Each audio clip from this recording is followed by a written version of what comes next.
Hey, everybody. Welcome to the WGU Alumni podcast. We're thrilled to have you tuning in yet again, everybody. My name is Jeff Burton. I'm the Senior Manager of Alumni Engagement here at WGU. And we are excited for today's guest, Ashley Emsweller Hungate. I'm super excited for Ashley, who has a very unique story. I'm excited for her to join the podcast and to share that with our growing audience. So, Ashley, good day to you. Thank you for your time. Jeff, thanks for having me here. All right, Ashley. Let's jump in. When you started your WGU journey, you had 4 kids, a full-time job, a side gig, and a farm. Tell me more about that journey and what that looked like. I had always wanted to get my MBA before I hit 40 years old, and it was getting closer and closer to that age. And I had just had my 4th child. He was sitting next to me on the bed. He was 3 months old. I was doing some work for my side gig one evening, and my toddler came tearing through the bedroom. My 2 older boys were chasing after her, and I looked at them running and screaming through my bedroom, looked at the stationary baby, looked at them, looked at the baby, and I realized that I was never going to be less busy in the next 18 years than I was right at that moment when he wasn't walking yet. And right then and there, I switched tabs and applied to WGU with the hopes that I could get my MBA as quick as I could before he started walking and joined the parade of screaming chaos. I understand that public service runs in your blood. 95 years in your family of experience. Explain why that's important to you. Service was always a component in our household. My brother's a firefighter in Evansville, and I'm still working for the state of Indiana, and I'm just hoping that we can break that 100-year mark. If you have the ability to give back and to do good and improve your hometown, why wouldn't you? My dad always cited a quote that said, "There is no greater service than to do good for others and to do it well." And I try to live by that every day. That's a great mantra. You're the Chief of Staff for the Indiana Management Performance Hub. Tell me about that role. What does a Chief of Staff do? What does your day-to-day look like? And tell me some of the projects you're working on.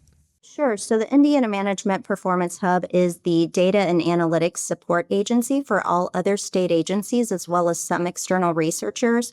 So we see data as an asset. We want to glean insights from it and make government as efficient as possible. My role in that as Chief of Staff is really to take on the people side of things and make sure things are communicated out well, to make sure that we have the right job classifications, the right people in the right positions, and that we're really building a culture that is furthering that mission while also making it a desirable place to be employed. What would you say is the best part about working for the state? Every day you come in and you're serving a purpose, like you know why you're coming to work. You're helping improve lives for the people in Indiana. You're finding ways to make things better. And I can see it both at the state level and when I go home every day, it's impacting my community as well.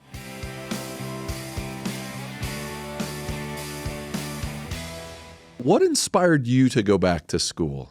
So I've always been a lifelong learner. If WGU had a doctorate program or a law degree right now, I would be all over it. I'm never going to stop learning, no matter how old I am.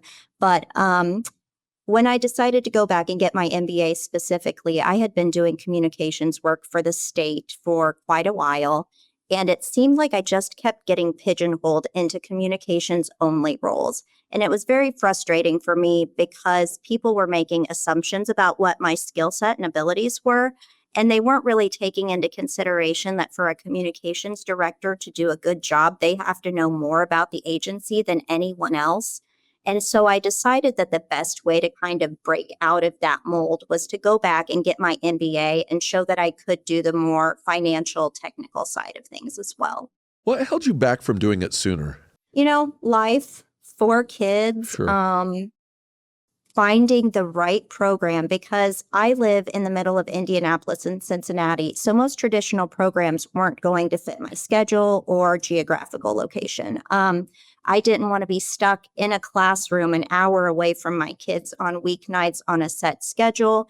I didn't want it to take years and years. I didn't like the investment I was going to have to make. And so I was pretty picky on what I was willing to entertain to achieve my goals. And right around that time, WGU Indiana was really gaining steam and starting a scholarship program at the state. And I was involved in helping make that happen for state employees. And as I learned more about it, I thought, this is the right program for me. This is what's going to make it happen. What's something unexpected you gained from returning to school? It was really the confidence that I could do more than communications. I always knew I had the ability, but having those letters behind my name showed everybody else that I could do it. Yeah. And I mean, face it, we all get imposter syndrome once in a while, right? Like, Yeah. oh, am I really ready for that? I'm not sure. And also just showing what I could do with everything going on in my life, with my job, my side job, my 4 kids, my many donkeys on my farm. I still was able to carve out time to make a difference for me. And that showed that once I had that MBA, there was still that block of time there that I could use to have an impact elsewhere. What is your best proctored exam story during your experience at WGU? One of the biggest challenges of getting my degree was getting my small farmhouse kitchen cleared enough that the proctor said it was okay to even start the exam. There were times where my younger children were licking the door's window in the kitchen, making noise, calling for me, that I had to turn the camera and say, they're not feeding me answers, they're just licking the window. Or one time my donkeys were outside the window making a lot of noise, and I had to stop the test and say, I'm sorry, my donkeys are hungry. There was a time a dump truck's tire exploded in the road outside of my house during a test. I always tried to schedule them so hopefully my children would be asleep and it would be quiet in the house, but that didn't always happen. And there was always something chaotic in the middle of those tests. But you just learn to roll with it. And I mean, the outcome is still the same, right? Yeah. I wonder if those proctors believed you. They're like, come on, your donkeys? Really? Yeah, I was like, I'm sorry, my donkeys are outside making a lot of noise. And they're like, could you say that again? Real quick, tell me the animals that you have on your farm. So we've got 3 mini donkeys, 5 rescue dogs, and then my 4 feral children. Okay. Always exciting over at your household, it sounds. Absolutely. We have a lot of fun. I want to look forward now for a moment. And that is, what's a personal or a professional goal that you're focused on? So the AI certificate is a professional goal for me right now. And, we're in a new administration with the state of Indiana, and just seeing what those opportunities are, I'm always willing to grow and be challenged and see where the next thing's going to take us. That's great. I love that about you. You mentioned lifelong learner. I think that's awesome. Now, Ashley, one of the favorite things about my job is I get to connect with and be inspired by graduates every day. And you are super successful across a range of industries, again, all that you are doing. And so I wanted to ask you if you had a life hack or maybe something that you've learned in your experience and your time that has really made a difference and that you might be able to share with me and our audience.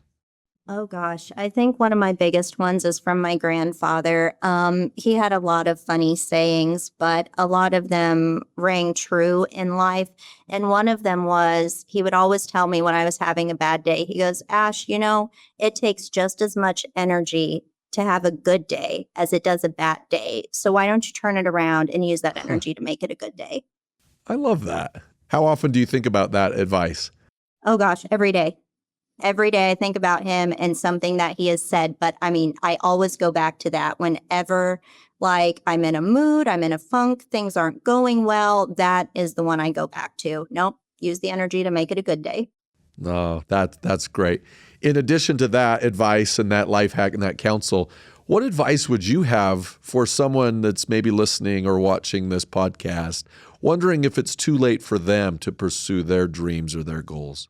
Plan it out, make it happen. I look back to the several years that I didn't pursue public office or that I was still thinking about getting the degree, and I could have been using that brain power to actually make it happen. Now, I mean, some will say that there's a time and a season for everything, right? But Sure. sometimes you just have to break through your own barriers and do it for yourself. Take that first step, then take the next step after that until you've reached the finish line.